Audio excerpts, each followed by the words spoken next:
So అలాగే industry మాట్లాడతాం. Journey మీ ఒక 4 years industry journey. Industry journey as 2018, 19, 20 as ఒక 3 మధ్యలో గ్యాప్ కొంచెం. అంతే. సో గ్యాప్ లో ఏం తెలుసుకున్నారు అంటే ఎందుకంటే ఒకసారి ఎందుకు ఇండస్ట్రీ వదిలేసానా అని ఒక గట్టిగా ఇదైతే బాగా తగిలింది నాకు అసలు. మంచిగా అండి నిజం చెప్పాలంటే నాకు ఎంత మంచి ఆపర్చునిటీ వస్తుంది. నాంది చేశాను నేను అల్లరి నరేష్ గారి ఫిలిం లో.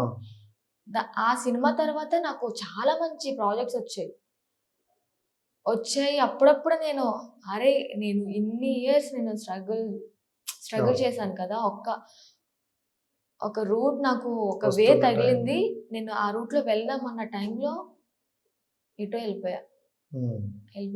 బాగా దెబ్బ కొట్టేసింది. చాలా బాధ అనిపిస్తుంది కదా, చాలా అండి. ఎందుకంటే అంటే ఆ స్ట్రగుల్ అన్ని ఫేస్ చేసి వెళ్ళావు. లోపల నాకు తెలుసు నాకు ఎంత ఉందో లోపల, నేను మంచి ఆర్టిస్ట్ అవ్వాలి, అందరూ బాగా నన్ను మెచ్చుకోవాలి, అరే తిను కదా తిన యాక్ట్రెస్ ఇంత బాగా చేస్తుంది కదా, నాకు ఒక మంచి పేరు రావాలి అని లోపల ఎంత ఉంటుందో తెలియదు అసలు. నాకు ఒక్కదానికే తెలుసు ఆర్టిస్ట్ అవ్వాలన్న కసి ఆ తాపత్రయం ఎంత ఉందో నాకు ఒక్కదానికే తెలుసు. సో దాని గురించి చాలా చేశాను నేను. మళ్ళీ లాస్ట్ ఇయర్ నుంచి ట్రై చేస్తున్నాను, సారీ ఇయర్ నుంచి కాదు. యాక్చువల్లీ ఏమైందంటే జనరల్ గా మీరు 2018, 19, 20 అప్పుడు చేసిన సినిమాలు నాకు తెలిసి 22, 23 ఈ టైంలో రిలీజ్ అయ్యాయి. అంటే మీరు గ్యాప్ తీసుకున్న స్క్రీన్ మీద ఉన్నట్టే. అవును. సో మీరు గ్యాప్ తీసుకున్నారు అంటే ఈ కాంటాక్ట్లు ఇవి తగ్గాయి తప్ప మిగతాదంతా బాగానే వెళ్ళింది. సో ఇప్పుడు ఈ ఇయర్ లో అంటే 2024 లో మళ్ళీ స్టార్ట్ చేశారు కదా. సో అంటే పెద్ద ప్రొడక్షన్స్ కి ఏమైనా వెళ్ళారా? వెళ్ళాను, పీపుల్ మీడియా వాళ్ళు చేశాను. అది సినిమా కోసం వెయిటింగ్. సార్ని కూడా అడిగారు రీసెంట్ గా. ఈవెన్ ఆ డైరెక్టర్ సార్ కూడా ఎంత బాగా మాట్లాడతారు. ఇంత ముందు చేసావా, ఇదే ఫస్ట్ ప్రాజెక్ట్ అంటే, లేదు సార్ ఇంత ముందు చేశాను, ఒకటి లీడ్ గా చేశాను, అది రిలీజ్ అయిందో లేదో తెలియదు అని అంటే, లేదు మన సినిమా నెక్స్ట్ సినిమా ఏది ఉందో నీకు మంచి రోల్ ఇప్పిస్తాను నీకు అని చెప్పేసి అన్నారు. ఇలా ఇది కదా కావాల్సిందే ఏ ఆర్టిస్ట్ కైనా, మన యాక్టింగ్ చూసి నెక్స్ట్ ఫిలిం లో ఆపర్చునిటీ ఇస్తాను అనడమే కదా ఎవరికైనా కావాల్సింది. సో అది బాగా అనిపించింది, పీపుల్ మీడియా వాళ్ళది చేశాను. తర్వాత ఒకటి చేసానులేండి, ఏ ప్రొడక్షన్ తెలియదు కానీ అడవి సార్ ఫిలిం డెకాయిట్, అందులో చేశాను. నేను చెప్పేసానా, అందులో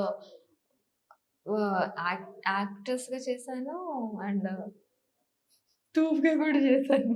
డూప్గా చేశాను, నేమ్ ఇప్పుడు వద్దండి ఎందుకంటే మళ్ళీ ప్రాబ్లమ్స్ అవుతాయేమో. డూప్గా చేశాను. ఆ డూప్ చేసిన రోల్ నేను ఏదైతే ఉందో నా లైఫ్ మొత్తంలోనే నేను అంత కష్టం ఫేస్ చేసింది లేదు. మోచిప్పలు మోకాళ్ళు పగిలిపోయాయి. నేను చేసిన ఆ డూప్ క్యారెక్టర్ ఏదైతే ఉందో అసలు ఆ రోజు అస్సలు ఎక్స్పెక్ట్ చేయలేదు. లేదు, నాకు కష్టపడడం ఇష్టం. అది ఏదైనా కానివ్వండి, నేను కనిపించినా లేదని కాదు, నా కష్టం చూసి అక్కడ తర్వాత ఇవ్వచ్చు కదా మంచిగా. అది నాకు లోపల ఉన్నది మైండ్ సెట్. అడవిశేషు సార్ అంటే నాకు పిచ్చి ఇష్టం. ఆ రోజు ఆయన ముందు నేను పర్ఫామ్ చేస్తాను ఏమో, ఆయన తర్వాత సినిమాలో మేబీ ఒక చిన్న రోల్ అన్న ఇస్తారేమో తెలియదు కదా. ఆయన చూసారు నేను చేసే యాక్టింగ్ కానీ నా కష్టం చూసారు, ఆయన క్లాప్స్ కొట్టారు.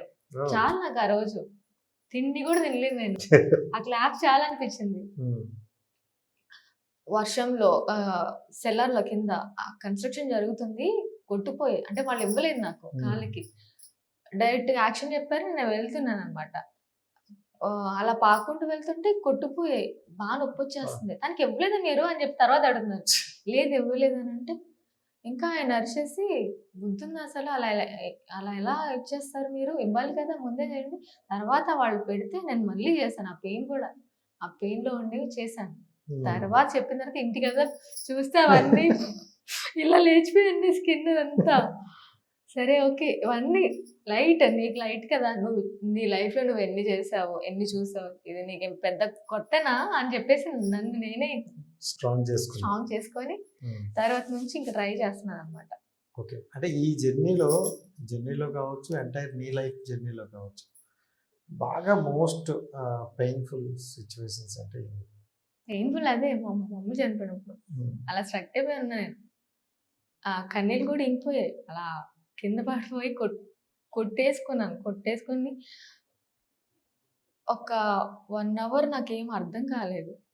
అంటే ఏంటి అసలు ఎలా ఇలా అయిపోయింది? ఇప్పుడు మమ్మీ లేదు. తర్వాత ఏంటి? మా లైఫ్ ఏం కావాలి? మా డ్యాడీ మమ్మల్ని ఎలా చూసుకుంటాడని ఒక్కటే అమ్మ గట్టిగా కొట్టేసి మమ్మల్ని. హెల్త్ ఇష్యూస్ మమ్మీకి హెల్త్ ఇష్యూ ఏంటంటే ఇంకా నేను స్ట్రాంగ్ ఇంట్లో. నన్ను ఏడిపించేవాళ్ళు కాదు. ఏది అసలు చెప్పేవాళ్ళు కాదు. ఈవెన్ మమ్మీకి హెల్త్ ఇష్యూ అంతా మరీ తను చనిపోయే సిచ్యువేషన్కి వస్తుందని కూడా తెలియనిలే మాకు. నన్ను ఎప్పుడు చూసినా స్కూల్కి ట్యూషన్కి పంపిస్తూనే ఉండేవాళ్ళు. ఎంత హెల్త్ ఇష్యూస్ ఉన్నా కొన్ని మనీతో క్లియర్ అయ్యే అవకాశం ఉంటుంది. సో అంటే మనీ లేదా లేదు, మాకు అంత పెద్ద ఆస్తిపాస్తులు ఏం లేవు. మేము అంత ఏం తోపు కాదు. కానీ మేము మా చెల్లి నేను కూడా ఒక రాణిలాగే పెరిగాం. క్వీన్స్ లాగే పెరిగాం ఇద్దరం. మా అమ్మ రాణి, మా నాన్న రాజు, మేమిద్దరం క్వీన్స్. మమ్మల్ని అలాగే పెంచారు. మేము ఎప్పుడైతే పుట్టామో మా డాడీకి బాగా ఇష్టం. కొన్ని రోజులు బాధపడ్డారు. తర్వాత నుంచి మా నాన్నకి నేను వాళ్ళ మమ్మీని, అందుకే వాళ్ళ అమ్మ పేరే పెట్టుకున్నారు లక్ష్మి. మా నాయన పేరు లక్ష్మి. లక్ష్మిని మాకు లక్కీగా ఇచ్చారు. సో ఇంకా తర్వాత డాడీ కూడా సడన్ గా 3 monthsకే, మమ్మీ జనవరి అయితే డాడీ జూన్. అప్పుడు నేను 10th క్లాస్కి జాయిన్ అవ్వాలి. స్కూల్కి వెళ్తున్నాను నాన్న అని చెప్పేసి రెడీ అవుతున్నాను నేను. అసలు 2013 ఇయర్ తలుచుకుంటే నాకు పిచ్చి అనిపిస్తుంది. డాడీ తర్వాత వాళ్ళ తాతయ్య, నాయన వాళ్ళ హస్బెండ్, డాడీ వాళ్ళ ఫాదర్ ఆయన కూడా లేరు.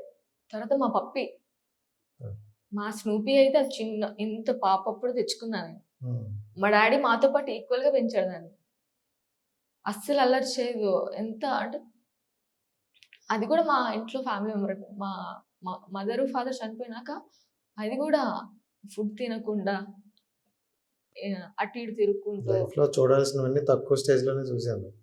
చాలా అండి. అందుకే కదా ఇలాంటి చిన్న చిన్న దెబ్బలకి చాలా చాలా గట్టిది నాది. చాలా గట్టిగా ఉండే. కొన్ని ఏడ్చి వదిలేస్తాను.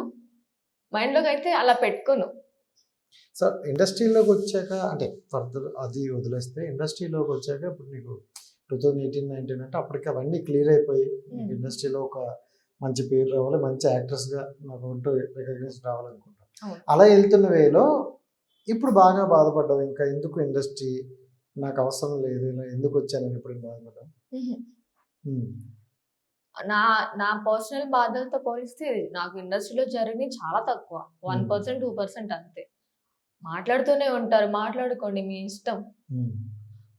చాలా ఒక అమ్మాయి పుట్టిన దగ్గర నుంచి చాలా ఫేస్ చేయాలి. నాకు అది ఈ ఇండస్ట్రీలో అంటారా, అది నాకు ఏదో ఒక మూలిక ఉంది అంతే. వాళ్ళు మాట్లాడిన మాటలు అడుగుతారు, నువ్వు చెప్తాను, వెళ్ళిపోతాను అంతే.